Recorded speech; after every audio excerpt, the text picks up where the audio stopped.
Welcome to the 169th episode of the Jami Dulaney Plant-Based Wellness Podcast.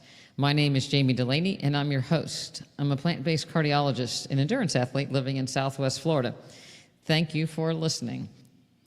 So it's warm down here in Southwest Florida. We're finally getting a little bit of rain. My Ironman training is going as scheduled. So far, I'm on week 3 of my 3 days a week weight training.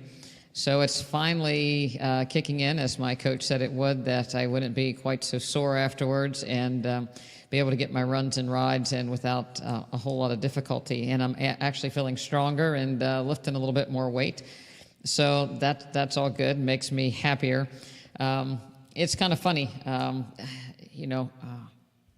my coach is my son-in-law, who is a Division I strength coach. So yes, he knows what he's doing. I made a joke with him. I said, are you sure you know how to handle a 55-year-old female athlete? But he assured me that everything would be okay. Just have some faith, and I have, and I do trust him immensely. But I think sometimes, we get afraid as far as, are we going to get injured? Certainly I've been injured in the past doing various things on my own and don't want to have to take time out from my training schedule to get better from the injuries. And obviously the idea behind strength training is so that you don't get injured doing your other activities. But it is a balance. And, I'm my own coach as far as the other Ironman athletes go to. So, I have a tendency to maybe push myself to try to keep up with maybe people that are significantly younger when it comes to training volume sometimes. So I can get myself into my own bit of trouble. I don't actually need Nathan, nor should I blame Nathan if I were to get into some sort of injury. He's trying to keep me from doing that. But, you get into this idea that you could get hurt, so maybe you should take rest days or you should not do things. And it kind of finally hit me the other day. We're having a squat challenge in the practice, and so we wrote out a sequence of squats. And it can be just air squats, or they can be squats with weight, however people want to do them. When we started a progression, mainly with the air squats, in a beginner and an advanced level, the number of squats increase, and it's going to culminate in 200 squats the last day of the month. And we want people to post that they're, doing their squats on our private Facebook page. And one of the reasons for doing it is to, have a little friendly competition and get people involved, in the group, kind of cheer each other on. And the interesting thing that has happened is that virtually no man has posted that he's doing squats. I know some of them are. I know many of them are not. Some may feel it's beneath them. But that has triggered me as funny. So they in no way are helping to cheer things on. And a lot of people that have their own regimens going on, that go to the gym a couple days a week, are afraid of the squats for fear that they might get injured. Not perhaps unlike me, being afraid of adding weight training in and getting too much. And others are afraid to even begin squats for fear that they've had knee problems in the past. So it's amazing. We come back and we say, well, can you sit down? Because sitting down in a controlled fashion and standing up in a controlled fashion is the basic form of a squat. That we're squatting to sit, squatting to stand. It's not perhaps a full deep squat, but it is certainly a means to start. And it's a way for people to start to gain strength. So even if they did it before breakfast, lunch, and dinner, it would certainly be helpful to them. But again, people are afraid to add in anything that's a little bit different, or afraid to start. And, I take it, one step further in that if we look at people that have really physical jobs, they don't take days off because they lifted the day before or the day after. It's just part of the job, and they get used to it, and their body adapts. I remember my dad used to, handle 500-gallon barrels of oil. It wasn't okay, I've done this, 2 days in a row, I'm not going to do it the third day. People that have landscaping jobs and gardening and field, and farming jobs, they don't take off from lifting. It's more of us people who have desk jobs or aren't moving on a daily basis, or mainly maybe have a few aches and pains and don't want to, afraid to push the envelope a little bit, but that are afraid to do things. So, I think that, we kind of joke around a little bit, fear of the squat, fear of trying something different, fear of perhaps being a little bit sore. It's kind of all between our ears, and that we just need to start and do it, and our bodies will actually adapt. I mean, if you're injured, it's one thing, but, the difference between being injured and having soreness is a big thing. So, I guess my take home for all this is, don't be afraid to, move every day for fear that you'll get sore. It's what we were designed to do. And so that being said, I'm not afraid to do my weights 3 days a week and continue my other schedules. It certainly, taking adequate rest as far as recovering from each of my workouts. But, when you're doing triathlon type workouts, swim, bike, run, weights, it's all different. So you're moving different muscles every day, so those other muscles get a chance to recover. So I would suggest anybody else that are doing things, if you do something different on the other days, it's a way to recover, or just do a different volume. I think sometimes we try to do every day hard, and that ends up being a road to injury, or we do that gray zone when it's not hard and it's not easy, and we kind of stagnate a little bit. So don't be afraid to have some really easy days, and mostly easy days, and then put in some few hard days and mix it up. But don't shy away from doing something. So anyway, so that's pretty much my plan right now. We're in week 3 of the build-up, and it's going well. As far as for the backyard garden, we're still doing landscaping projects for trees, but nothing much grows in Florida except tomatoes and peppers in the tower garden and some lettuces. I am enjoying the tower garden. I'm becoming a tower garden troubleshooter. I didn't realize that so many roots could grow in a tower garden. I didn't realize that roots could go into the pump that pumps the water, so I'm learning to be a bit of a mechanic there. It's all good. Along that same line, there was a study published in the Journal of American Medical Association, the Psychiatry volume, that looked at, it was a retrospective, so it looked back in time, and it looked back at cardiovascular fitness in middle age associated with depression and cardiovascular mortality. And we know from studies way back that if people have a heart attack and they're depressed, or they suffer from depression, that the prognosis is much worse than those people that aren't depressed or are less stressed about the event and have a better way or support in dealing with their heart attack. But this looked at overall fitness and people that were, and they looked at the fitness based on a treadmill exercise test that people had, and they put them into high levels of fitness, middle levels, and lower levels of fitness, depending on their functional capacity on this very specific stress test. And what they found was that people that have high levels of fitness have a 16% lower risk of depression. They have a 61% lower risk from death from cardiovascular disease. If adults were over 65 and they were not depressed, they were less likely to be depressed later on in life if they were fit, compared to those with the low levels of fitness. And these people came from, if you've ever heard from the Cooper Clinic in Texas. So this was a large group of, a huge group of people that they followed over many years. There were 17,808 patients reviewed.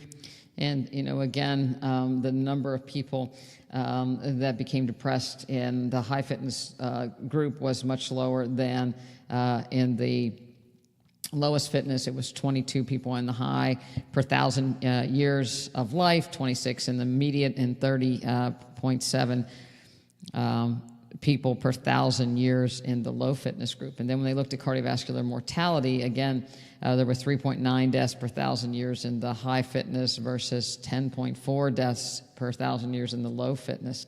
It held true if people carried a diagnosis of depression. Their mortality was much greater if they had a low level of overall fitness. So again, what you do in midlife affects down the road, and certainly people that tend to exercise and be of that mindset tend to do better, not only from a cardiovascular standpoint, but from a depression standpoint. And we know that there's a tremendous amount of data as well regarding exercise as a means to treat depression. And so if you suffer from depression, it's kind of a chicken and the egg type of thing. It's if you don't feel well, it's hard to get out and exercise, and that's a real dilemma. And that's where it comes starting a routine where you can just get outside for 5 minutes every day. Pick a time that's going to be convenient that you can do it every day, and typically that's morning. So if you start and get an exercise pattern, 5 to 10 minutes, I'll have people walk out 5 minutes, back 5 minutes, and then the next week increase it to walk out 10 minutes, back 10 minutes, depending on how they're doing. And it gets you into a schedule and in a routine, and next thing you know, people can get a lot of stress relief just by walking. There was another interesting thing that I recently read about in a book called Radical Remission. It's by Dr. Turner, and I'll put it in the show notes. But she interviewed people that had a radical remission after terminal cancer diagnoses. And there was one gentleman that started walking in the morning, and he noticed that the birds started singing at a particular time. He walked just before sunrise, and it turns out that the birds actually are, like every day start singing at about 42 minutes. And there's scientific studies to look at this about 42 minutes before daybreak, sunrise, and nobody knows why. It's just consistent. But one of the postulates on some of these scientific studies were that trees release oxygen. They take sunlight and carbon dioxide and turn it into oxygen. And so when the sun first comes up in the morning, the trees are just starting their photosynthesis and releasing oxygen, perhaps from the night before. So when you get out in the morning, you're actually getting a high oxygen level, as well as hearing the birds, being in nature. So it's a great way to get your exercise program started, and I actually love it. I love being out on the road running in the morning when the sun rises. I even like being in the pool when the sun's coming up. It's a beautiful time of the day. And so I'd encourage everybody to get out and do that, not only for your cardiovascular health, your cardiovascular mortality, and your mental state.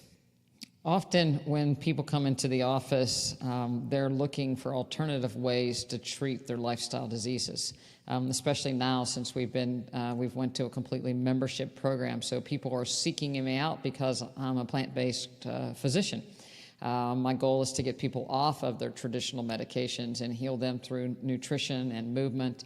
And so a lot of the people have already sought alternative ways of treating disease, and sometimes they come in on bags of supplements because they've went to see a variety of different practitioners, and they've read on their own, which is great, but it's so confusing out there that they come in with a bag of medications and a bag of supplements, something to treat everything. And they can be quite expensive. Some of these pills are just as expensive as prescription medication, the vitamins and supplements. And there's no regulation, so no matter where you buy them, there have been studies when they look at the actual contents. It varies from bottle to bottle. It varies from company to company as far as even what's in there. And of course, nobody has done much in the way of research with these compared to with prescription medications, or in addition to, or how they actually prevent disease. I'm not saying it's right, but it's a tremendous amount of money to put on false hopes sometimes. But actually, there was a study recently published that looked at all the studies that were done on various vitamins, and that we'll talk about, a U.S. Preventative Task Force review. And they looked at multivitamins, vitamin C, vitamin D, beta-carotene, calcium, selenium, and niacin, and other antioxidants you know, and the niacin and antioxidants associated with statin therapy to see whether there was any benefit in mortality and any benefit from, you know, cardiovascular disease.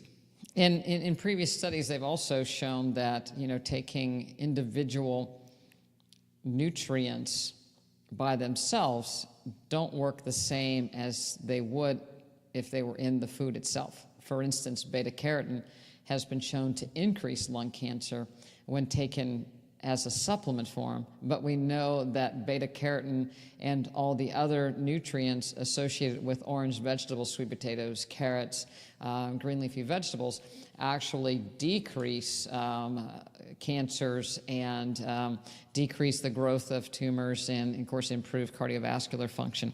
So when they looked at this, multivitamins had absolutely no effect. So, you know, if you're taking a multivitamin, there's just no indication whatsoever that they're going to do anything for you. Same thing holds true for vitamin C, vitamin D, beta-carotenes, calcium, selenium, and actually niacin associated with statins increases morbidity and adverse events. And certainly, you know, certain other mixtures, antioxidants and statins and niacins actually are worse for people.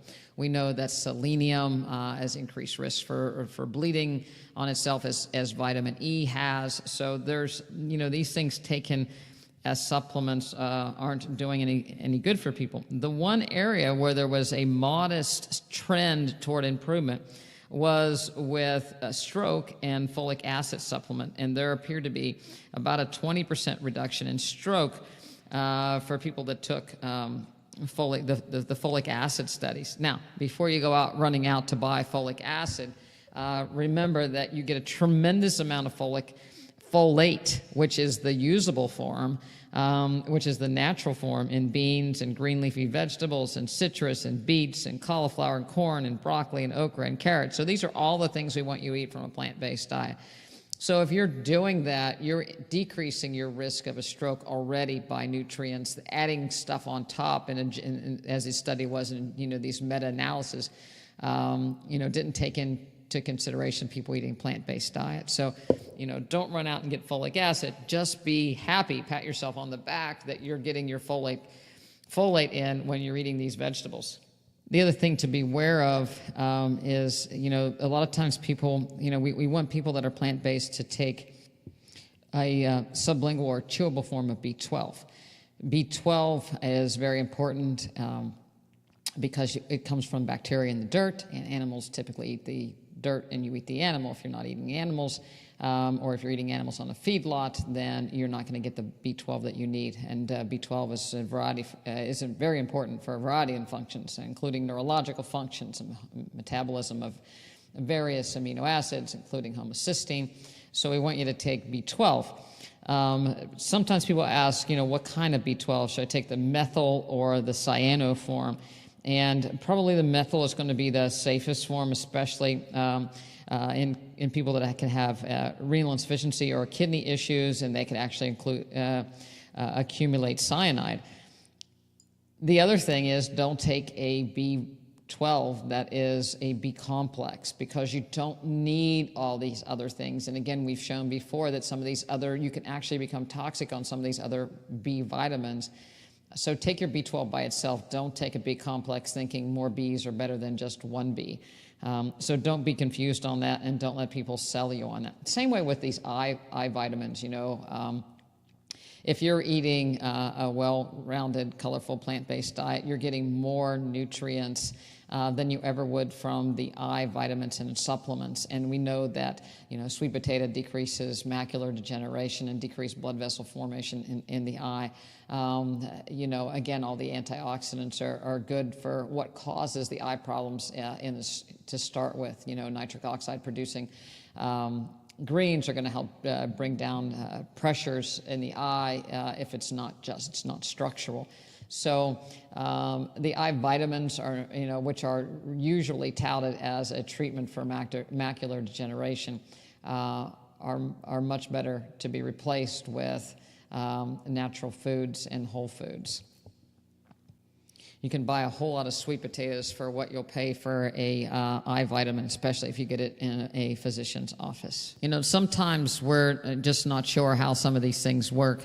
Early on in cholesterol studies, it was shown that, it seemed to be correlated with a low good cholesterol. People had more events. So the whole idea was to get people's good cholesterol, their HDL, to increase. People that exercise tend to have a bit of a higher HDL. So it was like, okay, let's have you exercise. And then there were some studies done suggesting that niacin, which is, again, another B vitamin, might improve the HDL. And we now know that it can be very toxic, especially the slow-release niacin can cause hepatitis and liver damage. And it was actually associated with a increase all-cause mortality in these in the summation of all these meta-studies of 10%. And it's even more toxic when it's used with statin therapy, which is how it used to be used. So just, for us trying to target to raise a number or lower a number out of context, it can really lead us down a slippery slope. So just to take, supplements because they might have some benefit or may have been extracted from some vegetable that has a benefit is by no means does it make it safe. It's also kind of funny when you look at who all these supplements are directed at. They're directed at people on the standard American diet or the Western diet. And, it's the very people that are hanging on to this being a great way to eat, yet, people are having to take all these supplements. So, again, the funny part about it is the people that are taking the calcium and the vitamin D and the antioxidants are the people that are on these, fad diets and the standard American diets that are sick, and they're looking for health and they're looking for it without having to change their bad habits. I have a lot of people walk into the office with bags of supplements, and not one of them have said, man, I feel great now that I'm taking this bag full of supplements. My energy's good, my joints don't hurt. They're all sick. They're all still sick. They're all taking their other medications besides their supplements, and it's not doing them any good.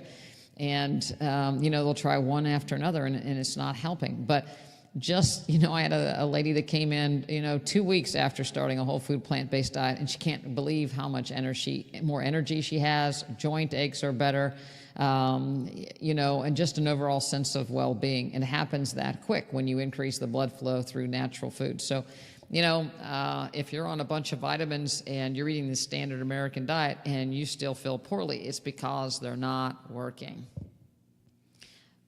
The whole marketing business is out after life hacks, quick fixes, and, they just really, really don't work. And in the instances of supplements, sometimes they can actually make things worse. So, be wary. Don't jump on the bandwagon just because somebody says, this is the fish oil from the Great Northern Sea from the most pristine fish. It's not. Stay away and eat your whole food, plant-based diet. Of course, the next thing that comes up, well, how about the Mediterranean diet? Wasn't that supposed to be great? And, those people eat olive oil, and they did so much better. In June, the New England Journal of Medicine retracted that study because of the inaccuracies associated with it. They found that doctors had not randomized the people correctly. It was supposed to be a randomized trial, yet entire villages were on the same diet. Nobody checked to see what people were actually doing. The people on just the low-fat arm really didn't change their diet at all. The people on the olive oil or the nut arm were given those things by the olive oil and nut industries so that they were more likely to be compliant than the people that were supposed to be eating a low-fat diet, which was really not a low-fat diet. It was about a 40% fat diet, which is the standard American diet. So, there was so many things wrong with that study. And if you looked at the absolute reduction between people, that were skewed towards the nut and olive oil versus people, of the not really doing a low-fat diet, there was a 0.6% reduction in the olive oil portion and a 1% reduction in events in the nut portion. So, and the only statistically significant area was a slightly improved area, a decrease in stroke. So, to say that the Mediterranean diet is a miracle diet, especially given the wide variety of whatever a Mediterranean diet is, it's changed with every study that's done. It's changed with how people recommend it. But everybody jumped on it like it was a miracle study, and people were still having events. It really is amazing that people haven't jumped on to Dr. Esselstyn's study, Dean Ornish's study, where actually there was reversal of disease with heart catheterizations, with PET scans, with the absence of heart attacks or strokes when people maintained on a whole food plant-based diet with no added oil. So, again, we grab onto things that we want to believe in that are easy, not much change, not much effort. But we know that, anytime we want to get big results, we need to put some effort in. And, doing what we want to do because we're adults is not necessarily, the right message to send to either our friends and or our children. It just kind of shows a stubbornness and unwillingness to change, to try to make ourselves better. So the bottom line, and all these things I've been talking about is, eat your beans, eat your greens. It all comes back to the same thing, that you can get so much benefit by eating these colorful meals. Someone, suggested that I post recipes every week. We have a website that has recipes on it, and certainly our members-only website has more recipes and cooking demonstrations on it. So if you'd like to be a part of that and, have recipes given to you on a weekly basis, certainly you can. We do have a newsletter that there are recipes on every month. So if you'd like to subscribe to that, please come over to drdulaney.com, DOCTORDULANEY, and .com, and we can give you, the monthly newsletter that gives you tips and tricks and certainly and recipes. You can also follow me on Instagram. I post a lot of what I eat or what turns out nice on Instagram under JAMA Dulaney. So I'm there. Some of the things are posted on Facebook as well, but Instagram is where I post most of the things that I eat.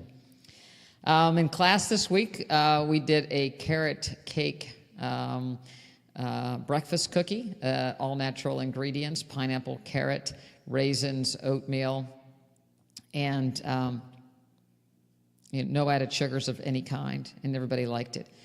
Somebody asked, well, how many of these are a serving? And the answer was one. Again, we took oats and, wet them with some almond milk and, added the chopped vegetables. So chopped carrots obviously are good for you, but, chopped pineapple and raisins, they're a little bit calorie dense. So when you chop something up or smash it and put it together, you're obviously increasing the calorie density. But I suggested people have, one of those cookies as an alternative to their oatmeal, as long as they're having, the fruits with them. We use flaxseed in them as well. But, I think that's perfectly fine, a bowl of fruit and one of those cookies as a breakfast or an alternative to oatmeal. I don't think it's an everyday thing, but I think it's a great once in a while. I think a reasonable alternative to mix up your breakfasts, especially if you'd like to go the majority of fruit, but you want a little bit of something to chew that's a little bit different. I think it's, the carrot cake breakfast cookie is much better than a processed food or a processed cookie that you would buy. I think we get into trouble with a lot of vegan processed foods that remind us, there was Donut Day and there's, all kinds of different things that, vegan junk food out there, and people can get really confused that they're healthy. And again, we want to focus on, what you have so many calories that you need a day to maintain your weight and your energy. And, where do you want them to come from? You want them to come from nutrient-dense foods. And you want to eliminate as much of the fluff as you possibly can. If it's not helping you, there's a good chance that it could possibly be hurting you. And I do want to, make sure people are getting their omega-3 fatty acids. I think those are extremely important, especially when the omega-3s and omega-6s compete with enzymes. So to decrease inflammation in your body, you really got to focus on the omega-3s. And the biggest sources, again, are the flaxseed, hemp seed, chia seeds, kale, all the greens, pinto beans especially, but all the beans. Make sure you get those in your diet on a daily basis. The antioxidants from fruits, what's in season. Watermelons are great this time of year. Berries are in season. I shy away from strawberries because of the pesticides. But mangoes down here, it's my favorite time of the year. I eat a mango every day, at least. And, again, these yellow fruits with beta carotene, vitamin C, and all the electrolytes that you would need. There's no need to take electrolyte drinks. If you're eating fruit, you're getting plenty of them. And as a matter of fact, I took a page out of the Plant Positive, running book. And I've had the Plant Positive people on a few episodes ago. And they do date and banana water to run with. So I did that last Saturday. I took 1 banana and 2 dates and spun that in my Vitamix with water so I could put it in a flask and took it with me on my run, and it actually tasted great. So I'm leaning towards more whole foods even when I doing my endurance events. Before, when I first started, use the electrolyte drinks. It started out early on, I used Gatorade, and then I went to, more expensive formulations, which are basically just different formulations of different kinds of sugars and dextrins and artificial flavors. And then I went away from that to water, and then, of course, these gels, which are, again, sugar that you can absorb quickly. And the main reason is because, when it's hot in your stomach, the blood is going to your muscles and your legs and your arms and not to your stomach. It's hard to digest things. So liquid calories are easier. Obviously, we need sources of sugar. But I'm experimenting more and more with, the things like bananas and dates made into the water. People have done raisin water. And then for bike rides, to do the baby food purees, carrots, beets, sweet potatoes, as a way to get some, kind of the soft, easily digestible food in, perhaps on the bike. Orange slices work really good for me on the run, if I'm running in a race where there's, aid tables. So, I think as long as you can stick to those things, you got a better chance of getting a little bit of nutrients, a little bit of electrolytes in the right combination. So I think I'll leave you with, challenge yourself every day with some activity. Train perhaps for your next adventure. If you have a vacation coming up, start training so that you can walk more and enjoy your vacation more. Do more activities. Find out what activities are available where you're going, so that you can, maybe train specifically for them. If you're going to altitude, start training for hills, even on the treadmill or a stepper or step machines at the gym, or even just stepping up on a bench to help you train for your vacation. Don't bother with the supplements other than a B12 and the methylform. Get your vitamins and minerals and antioxidants from whole fruits and vegetables. Eat the rainbow at every meal. Get your local fruits and enjoy things that are fresh and available. You can do this diet this way of eating very, very cheaply if you eat locally and sustainably. This time of year, visit farmers markets. Take your kids so that they can see the vegetables firsthand. And until next time.